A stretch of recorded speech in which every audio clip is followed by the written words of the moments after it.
Initiating moisture.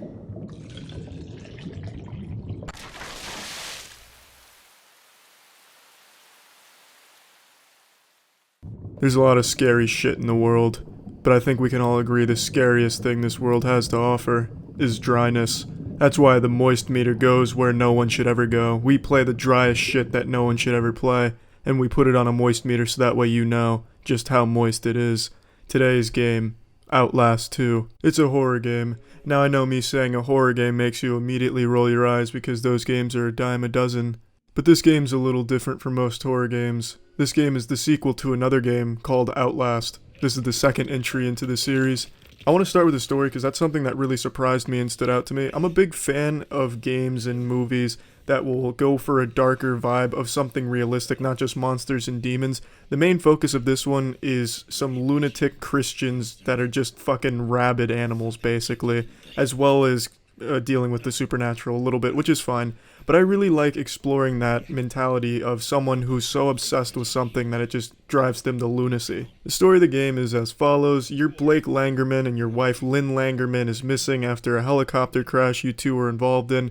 I'm gonna go ahead and address the elephant in the asshole here. Lynn Langerman is a horrible name. That's a really bad name. It's a horrible combination. It's like a peanut butter and bleach sandwich. The two just don't go together very well. But anyways, you're trying to find your wife, and while doing so, you uncover a pretty deep and interesting plot. You're also having flashbacks of 4th grade and a girl you knew back then. I really enjoyed the story. I'm just gonna say, I thought it was fantastic all around. The voice acting was really good. The characters were really well written. Everything was well written. And the story was just fucking interesting. You just wanted to understand how all the pieces connected and what was going on here. Now, as far as the graphics and visual style goes, everything looked pretty fucking good. Especially the environment. The environment really popped. Everything just felt real. The bloodied, mangled corpses, all of it looked really convincing and disturbing. The only thing I will say though is a lot of just the regular characters that hunt you are pretty goofy and not very intimidating or scary. They're just kind of laughably odd. They look like school bus drivers that just had a bad day and just found this cult and just decided to tag along just to fit in. And they'll say some goofy shit too, like,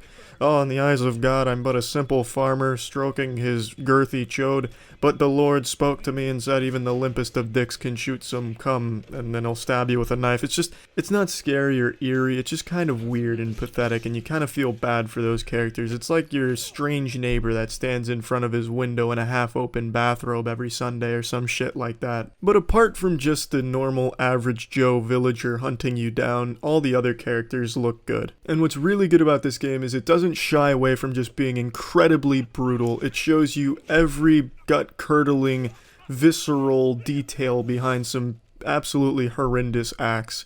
Which is good that a horror game wasn't afraid to be disturbing to look at points. That's a very good thing. That's a positive. Now what I'm going to say next is probably going to squeeze a lot of people's nipples pretty hard, so just giving you a fair warning.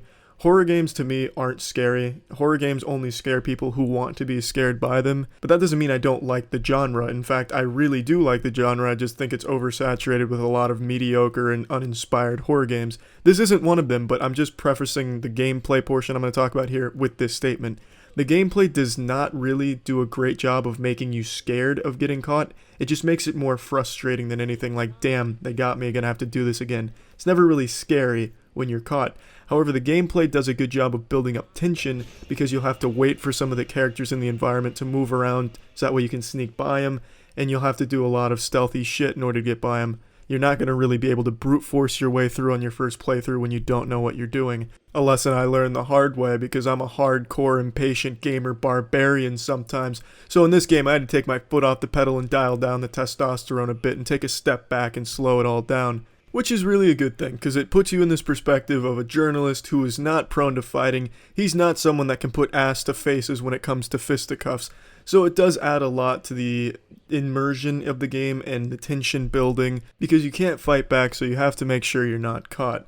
Now this is the biggest shortcoming of Outlast 2, is everything is a chase sequence for the most part, and you're always just looking for a hole in a fence or a branch to crawl under, and nothing really evolves from that. Nothing really changes. The chase sequences you experience in the beginning are the same ones you're going to go through throughout the game. You're just going to be running real fast away from a spooky guy. You're going to squeeze yourself in between two butt cheeks and get out of there and be safe. And at first it's a fun experience, you know, you feel hopeless, you can't turn around and fight, you can't find another way, you just have to run away as fast as you can. But it gets really stale after you've done it for the 100th time throughout the campaign. Also, in my experience, the hiding functionality in this is really inconsistent. Sometimes you can be standing next to them whispering in their ear and they won't know you're there. Other times you could be lying face down in a pile of mud and they'd smell your fart from across the farm and come charging over at you. But overall, the gameplay was solid.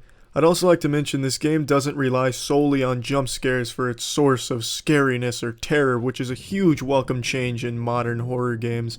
Now I'm going to slap this bitch on the moist meter. I'm going to give this an 80%. This isn't even a $60 game, so you're getting a lot out of it for its price point. The gameplay is going to keep you on edge throughout most of the campaign. The story is super interesting, as are the characters.